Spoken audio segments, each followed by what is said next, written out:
Good. So college football is in the middle of a massive transition era. We're in the 12-team playoff. We're in the transfer portal NIL era that's about to get, I think, even more solidified on April 8th when it becomes a revenue share era with a salary cap. So college ball is more similar to professional football now than it's ever been in its entire existence. What are your thoughts on the state of college football right now? And I didn't know you had ties all the way back to North Carolina. Obviously, you grew up in college football, it feels like. So whenever people hear that you're interested, why is that, Coach Belichick? Why do you think that is the case? Well, yeah, I did grow up that way. You know, my dad was a college coach. He was at North Carolina for 3 years, Vanderbilt for a year, and then in the Navy for 50. So, but yeah, it seems like college football is more like pro football. I've talked to a lot of college coaches about things like the salary cap and putting value on players and negotiating, kind of mixing all that together. So I think there are some similarities from what I've heard. I haven't experienced it firsthand, but feels like that. Wait, so as you're doing your snooping around, not snooping around, sorry, downloading of information, snooping around, downloading of information, though, about the state of college football, and then obviously your son right now being the DC for Washington, had you always thought about potentially getting back into college ball because of growing up with your dad, or is this something that has like kind of piqued your interest recently with the state of it? Well, yeah, as you said, I grew up around college football, and some great Navy teams there, and I learned a lot, and really kind of patterned a lot of my pro teams off of the teams that I grew up around in the '60s as a kid, growing up at the Naval Academy. But yeah, look, as a pro coach, you always go back every year and go to different schools and look at their players and see their programs and learn from those coaches and their situations as well. So. I've had a chance this year to take a longer look at college football during the college season as opposed to in the spring from the draft perspective, and that's been interesting as well as staying up with pro football. So it's been a good year for me. I've learned a lot, and so I've had an opportunity to talk to Chancellor Roberts, and we've had a couple of good conversations. So we'll see how it goes. Okay, so we appreciate you giving us that information, and I love the fact that you're like, the more I'm learning about it, the more I'm interested in potentially helping out, because I think if a Bill Belichick brain goes into college ball, that's a good thing for football as a whole. Mm-hmm. Development of football, I think it's good for the NFL. I think it's good for everything to get you back around ball, especially at the college level. You said you talked to the Chancellor. Schefter told us that you talked to him for 5 hours yesterday. Is that real? 5 hours? Yeah, let's just leave it at that, Pat. I mean, I don't want to give out too much information. I'll lose my press conference. I want to get my press conference aura back. Okay, so it has been reported that you met for 5 hours yesterday. During these conversations that you're having with the Chancellor, not the one yesterday for 5 hours. That didn't happen. Okay. Is it ball? Is it what is what's the difference you think between like an NFL interview versus college football interview? Or are they very similar? Is it culture building? Is it this is how our football team's going to look? How are they similar, and how do they differ over these last couple of years that you got to experience? Well, look, I think anytime as a coach you join with an organization, whether it's whatever level it's at, you just want a shared vision with that person. What are your goals? What are your expectations? What do you need to achieve those? How do we achieve them, and so forth? And talking through a lot of things that I don't think it really matters where the program is. There are a lot of things that go into that team building and the structure of the program and so forth that take some time to just talk through. It's a discussion. It's not an argument or a debate. It's just understanding what resources are available, what we need, how does that mix together. Who's working for who, and so forth. That's all pretty common. Every interview I've had has had an element of that in it. And so, this will be no different. Whatever the organization or team is, it's still, there has to be a structure to it, and I'd say a common vision for it to work well. Okay, so let's talk about that structure. You said you talked to the Chancellor at New England. That's why I always say you're the greatest GM of all time. because nobody gives you credit for that. But you were also titled the general manager. And you said you get a lot of help from a lot of people. We understand that. We agree. A lot of them have gone on, I think Pioli, Lombardi, Caserio right now. There's a lot of people that have obviously been in your personnel world that have gone on to have great success. But you were the general manager through that whole thing. And what has been reported is basically it was you and the owner having to be on the same page because those are the three people that have to do it. In college, it feels like the coach has all this, like from what I've seen around. They just brought in Andrew Luck to be a general manager for Stanford, and I think he's overseeing the entire program. In college ball, is there going to be multiple departments going forward, do you think, in the conversations that you're having? Is there going to be a general manager, a head coach, and then is there AD and chancellor? Or what do you think the future of college ball looks like from a structure-wise? Not from interviews. This is just in your eyes because of overlooking dynasty in football for so long, and then now what you've learned with college football. Well, I think that I'll just say this, I think there are a lot of football programs that are being structured similar to NFL programs. So in college, you now have high school recruiting, but you have college portal. In pro football, you have the draft and pro free agency. So you have salary cap and negotiations with NFL agents. In college, you have negotiations with whoever represents the player, whether that's a family member, a high school coach, an agent, or some other financial advisor or whoever it is. You have players changing teams in college as you have players that could change teams in the NFL with a little different set of rules, but the same general structure. And you have to value your players in some way because you have a limited amount of money, whatever the revenue share is. There's an NIL component. It sounds like there's legislation that'll be structured around that maybe it's not in place right now, but it's probably headed in that direction. So I think it's a little different version of the NFL model, much more so than it's ever been before. Let's put it that way.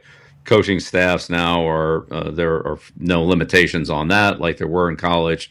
There's some recruiting limitations, but the size of the staffs and so forth is not aren't the limitations. The scholarships have been expanded, so that there are a lot of changes in the college landscape. I'm not going to be in it say here and say I'm an expert on all of them, but I think it's a little bit of everybody's trying to find not only their way, but what's best for their individual situation. Okay, so whenever you think about individual situations, a lot of college coaches said, I don't want to do this anymore, and they go to the NFL.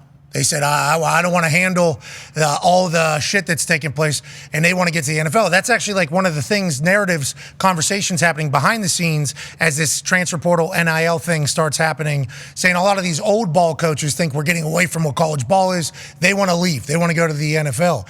Sounds like the way you're laying this out is people who have NFL experience are probably going to be more interested in college jobs. That hasn't been like a theory that has been talked about a lot, but the way you lay it out, it's like you just got kind of like a different NFL. Scholarships are the minimum salary because 105 people are going to be on there. Transfer portal is free agency period. High school is draft. Like that is, as you kind of lay these whole things together, salary cap and roster construction is just like in the NFL. It sounds like NFL people might be able to be ahead of the curve almost for college. Is that what you were thinking as well when you were looking into it? Well, I would say based on my experience in the last few months and other people that I've talked to, a lot of colleges are looking at NFL type models or college coaches are looking at some version of an NFL type model to structure personnel and coaching. And so, look, the job's obviously too big for one person, no matter what level it's at. You need a personnel director, let's call it a general manager. You need a coach, and you need some type of, let's call it salary cap management, however that's configured, whether that's a third person or it's merged between the two or, however you handle that.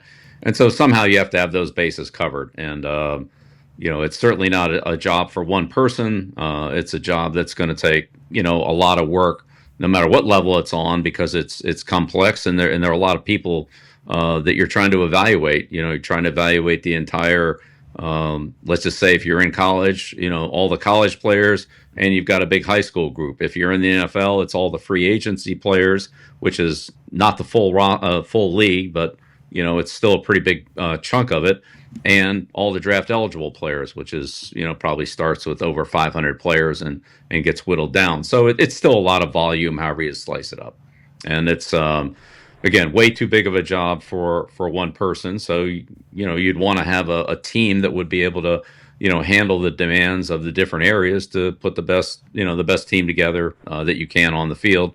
Unlike the draft, you have a recruiting element in college where players select the school as opposed to the team selecting the players in the draft until you get to college free agency at the end of the draft. So there's some differences, but I think there's some similarities too. Yeah, I appreciate the depth of the questions that you're asking, Pat. I really do. No, it's real though, because like the thought is immediately, why the fuck would Bill Belichick want to go do college football? But then you start thinking about it, it's like, oh, he might be like, because you talk about having to have a lot of people. Well, you've had to hire all those people, and you also have a Rolodex of people that you've seen work and do all these different jobs that all these other places are going to have to find people just out of thin air or resources or references. All those people already know how you operate, and you already know how to kind of build that team, which is a balance. Now, the whole thing would be what you don't know about and what you haven't had to do. AJ has a question for you. Coach, well, can I just interject two things in here? Yes. One, sure. Let me put this in capital letters. If. Yeah. IF. If I was in a college program, the college program would be a pipeline to the NFL for the players that had the ability to play in the NFL.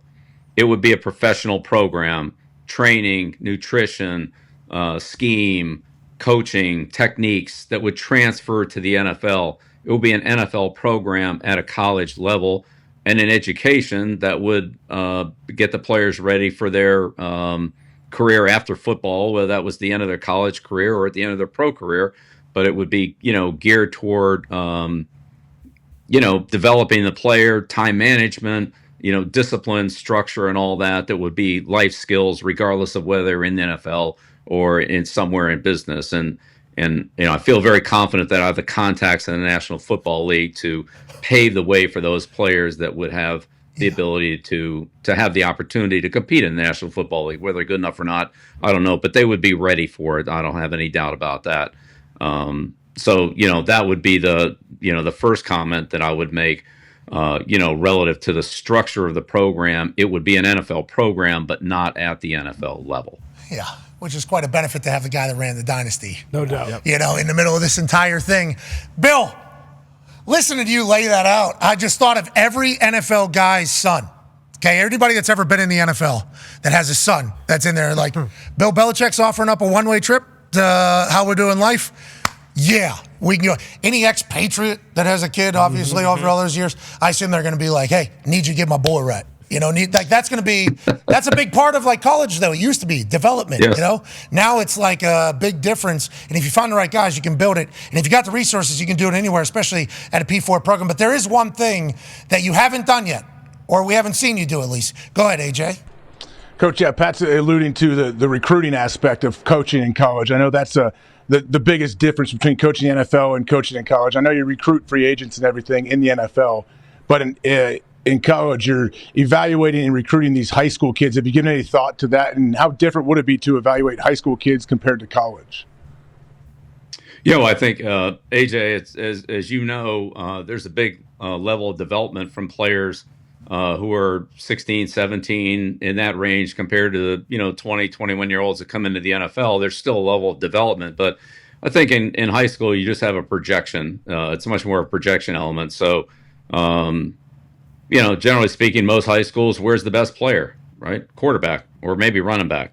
You put your best guy there. That doesn't necessarily mean that that's where the player is going to play in college, but in the high school program, that's generally where the best players go. And so there'll probably be an element of projection of players like that. Look, Coach Saban had a tremendous amount of success, as we all know, in his career, taking wide receivers and moving them to corner, who then became high round, first, second round draft choices at Alabama that were former receivers in high school. So I think there's definitely a projection element. The high school teams generally generally put their best players at the key positions, quarterback, running back, and receiver to score points. And then, if that's where they're at, that may not necessarily be their best position going forward. So I think the projection element's a lot different. You still don't see that too much.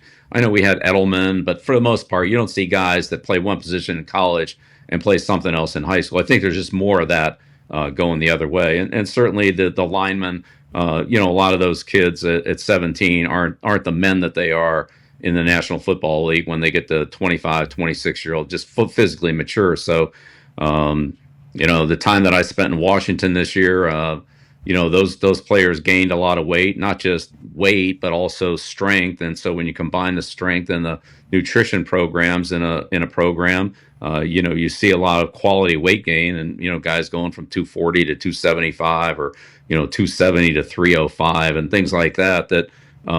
It's just part of the natural growth for that age of the kid. So I think the kid's frame and his athleticism, and then you kind of got to picture what that's going to look like when it fills out. So that would be something that I haven't done a lot of, but that would be, I think, a big part of the projection element of recruiting, as well as whatever the school and the team has to offer. Are you gonna? Hey, Coach Saban's got a sick two-step. Gotta learn. He can Cupid shuffle with the best of them. He can dance. He can see. You don't even know it. I like that. We don't need to be dancing. We don't need to be dancing. I understand, Coach. We can't thank you enough for taking time today to chit-chat about this. I know you're very busy, and everything we read, we just think to ourselves, yeah, Bill's going to be hosting a Manicast. Yeah. Bill's going to be hosting Inside the NFL. That makes sense. Bill's going to be hosting a podcast. That makes sense. Bill's going to run a college football professional program. Yeah. That makes sense. Well, thanks for laying out. We'll see. I read it. I'm just telling you, I read it. Big if. But if it happens, feels like there's guaranteed success, which is wild. Ladies and gentlemen, the GOAT, Bill Belichick. Thank you, Coach. Yeah, Bill. Yeah, of course. Mm-hmm. Whenever you read that, you think to yourself, why the hell would Bill Belichick, at 70-some years old, go do college football, especially when he's 15 wins away from the all-time winningest NFL coach record?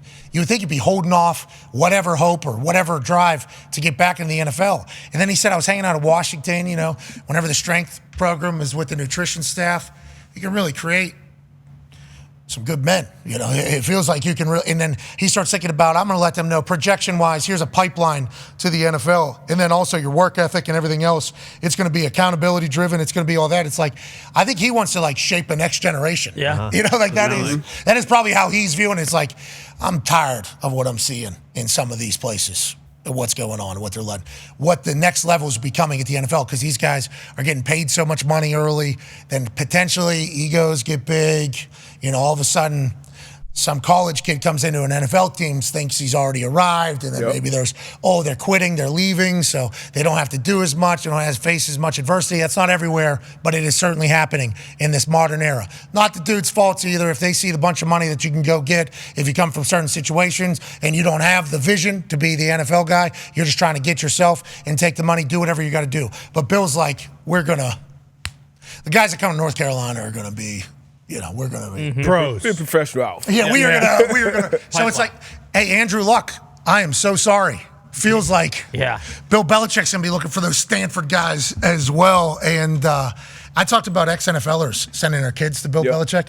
It's like, I was thinking about myself as like a dad of a boy who's 17 years old, and Bill Belichick comes walking in. Yeah.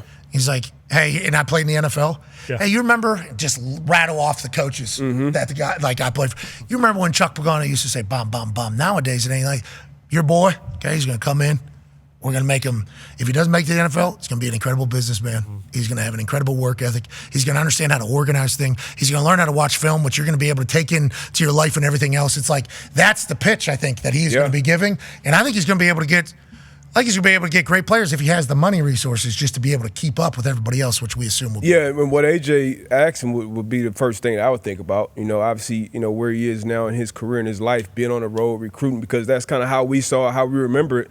But it's different now. I think a report came out a few months ago about Coach Prime, like not even making home visits because, like, these kids now, they are looking at it as a pipeline, as they should. You go up there and it's going to be a professional outfit and all the different things he talked about. I didn't even think about all the coaches, all the college coaches that he's obviously went and seen their programs, have been at pro days, sitting, had conversations with these guys about how they run their programs. Coming into college, the strength and conditioning program, I think is probably the most important part of a college program. I think anybody up here would agree that played college football, big time college ball, like that's when you really, you go from a boy to a grown ass man. I was talking to Z a couple of days ago about, even like maxing out and being your strongest. Like most guys, when they're in college, 20 years old, that's probably their peak. 2021 in the league, it's about being healthy, being nimble, being all those things. So everything Bill laid out, it'll let you know, like, okay, yeah, it'll be a good situation for him on the collegiate level. Maybe that's what replaces the all-time NFL record. Maybe he wants to go, a few years in college and win a natty.